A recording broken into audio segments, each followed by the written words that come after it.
maybe it was inevitable. It probably always was. Elon Musk, at least for the time being, I think a short period of time, has turned on Donald Trump. Donald Trump was seen earlier today at the Oval Office meeting with the German Chancellor. And of course, the media asked him about his feud now with Musk. Musk leaving the Department of Government Efficiency, Doge, getting the key to the White House, and then immediately bashing Trump, going on this social media tirade, like 20 tweets every hour, talking about the deficit, talking about how much bloat there is within this bill.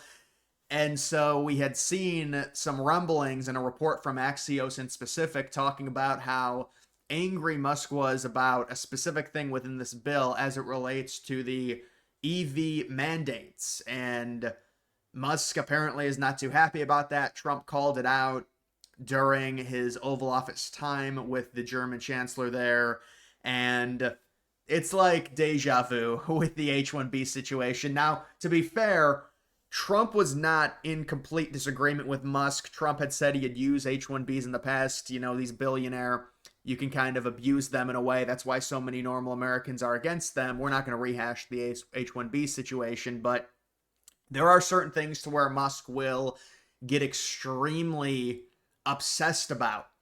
And remember what he said about the H-1B thing with the people on the right, just like, no, dude, we don't want this immigration. It's not good. It's very clear exploitation. That's why Bernie Sanders was against it as well. You had people on what people would say, oh, it's the far right, along with Bernie Sanders being against the H-1B. And so it's, Musk was like rabid, like a dog, so angry about it, like a wild animal. And then with this, he's doing kind of the same thing. But now it's like he's against Trump. With the H-1B thing, Trump was trying to stay in the middle, staying out of it, even supporting the H-1Bs, but really trying to just manage the situation. Here, this is Trump's bill. This is his baby. They've been promoting it. All of the House Republicans. Mike Johnson now saying that Elon Musk denied his phone call. He's trying to get in communication with him. That came out a few days ago. And so here's Musk, and it's like, do you take it seriously with Musk just based off of the other things that have happened? And now it's like I tweet out he's bipolar disorder or something with Musk. But look, we understand with the debt and stuff, but these bills, to be able to get them to pass, you're not going to have every single thing you like in them. But it seems like the senators were already going to change certain things about this bill. I don't know if they're going to change much in terms of the overall spending. Certainly things are going to get cut. To what degree? Probably not much of a degree. But Musk can kind of say, well, that's my influence. That's why they're cutting everything is because I said so. So maybe Musk will try and swing it as a win like that. I don't know. It's just like with this type of stuff, it just reminds me of the H-1B to where Musk gets extremely bullheaded about something. And the bill cannot be perfect. It's impossible. There's too many things in it anyways. I mean, and look, I agree. It's not an exact excuse when you're talking about $1 trillion in interest payments to really say, oh, it's okay.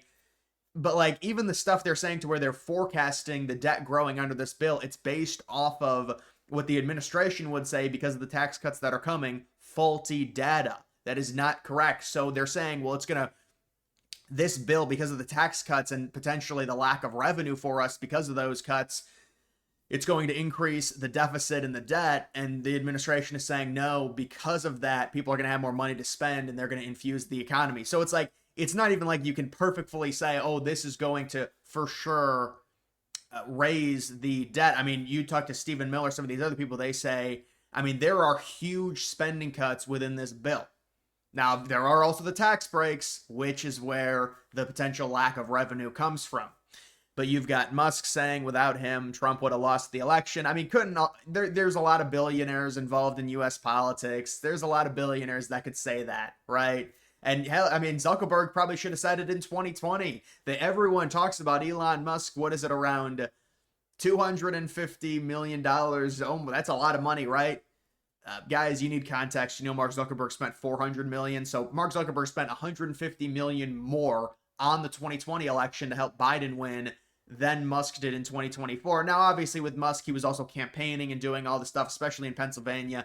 And there's a little bit of disagreement with Musk saying he's the reason that Trump won Pennsylvania. That's a little bit of a revisionist history. I think a lot of it had to do with the Democrats and their ineptness with Biden being ridiculously old and then flipping into Kamala Harris, who never should have been the VP in the first place. They said they only took her because she's a minority female. If you're going to have a white man as a Democrat lead a ticket in 2024, or at that point 2020, especially that was when she was picked right during BLM, they picked Kamala Harris because she's a token minority female. They admitted that. Biden admitted he had to do it. They were pressuring him to do it.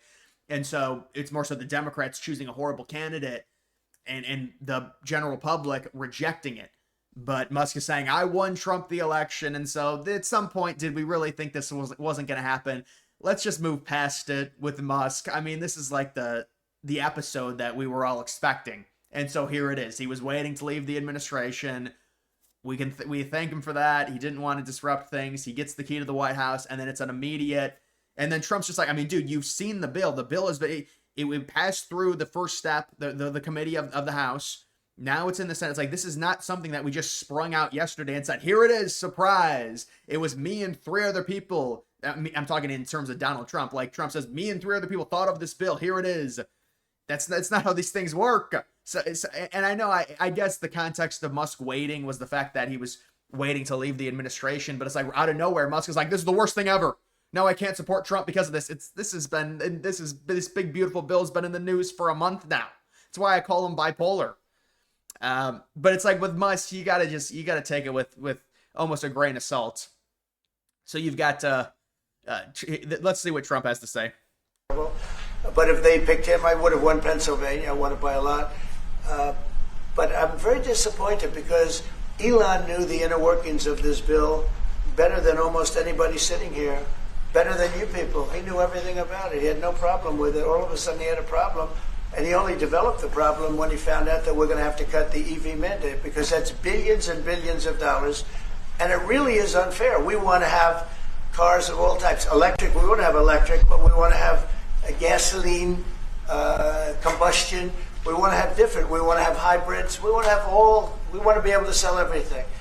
And when that was cut, and Congress wanted to cut it, he became a little bit different. And I can understand that. But he knew every aspect of this bill. He knew it better than almost anybody. And he never had a problem until right after he left. And if you saw the statements he made about me, which I'm sure you can get very easily, it's very fresh on tape, he said the most beautiful things about me. And he hasn't said bad about me personally, but I'm sure that'll be next. But I'm very disappointed in Elon. I've helped Elon a lot. Mr. President, I just want to clarify, did he raise any of these concerns with you privately before he raised them publicly? And this is the guy. So there that is, and then Musk responds saying, false, the bill was never shown to me even once and was passed in the dead of night so fast that almost no one in Congress could even read it. Again, it's like with Musk, the bill has been public for like a month at this point. Why the sudden complete 180 on it? So you didn't know about the bill, but then but it was public. So I'm not sure what Musk is talking about here. Also, you'd think Musk would have at least more knowledge than people just within the general public who have discussed this. I mean, we did a full, 25 things that are great about the bill, whatever. There's some negative stuff. That was like 3 weeks ago. So it's like, there's this just complete 180 from Musk. So did Musk just randomly wake up one day and then say, I haven't looked at this huge bill. It's the biggest thing within the Trump administration. I helped elect him. Let me now look at this for the first time ever. Congress has never seen it, but it somehow passed in the dead of night. It's like, dude, like, what are you talking about? I mean, but like, the thing is with Musk, it seems like he probably realized his bottom line was going to be significantly affected with the cut to the EV mandate. And that's what the Axios article was on. They said that, and so, but maybe it is that. Maybe that's why Musk realized he did some number crunching.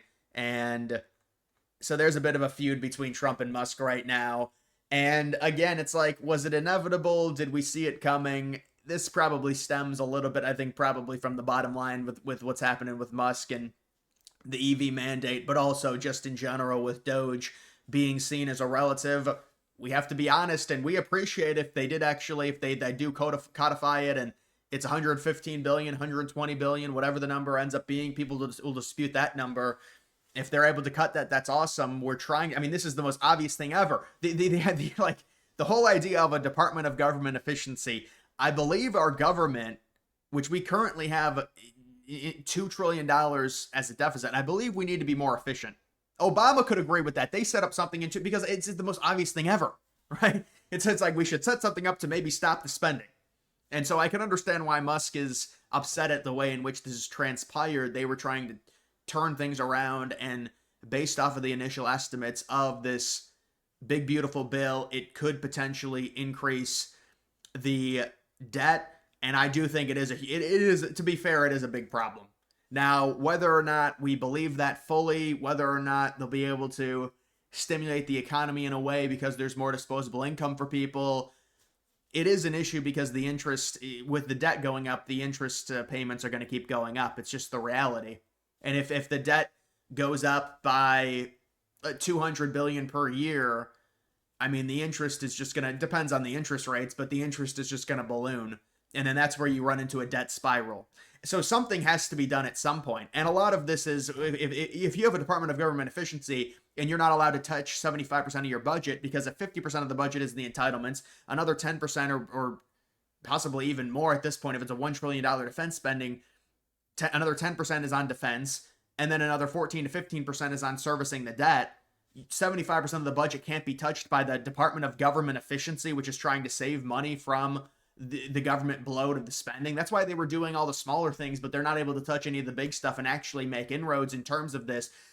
We can do this. It's manageable. It's only $1 trillion because there's $1 trillion interest payments. It's $1 trillion that has to be shaved off, whether it's through Social Security, reforming it, whether it's through the entitlements, Medicare and Medicaid, and the defense spending.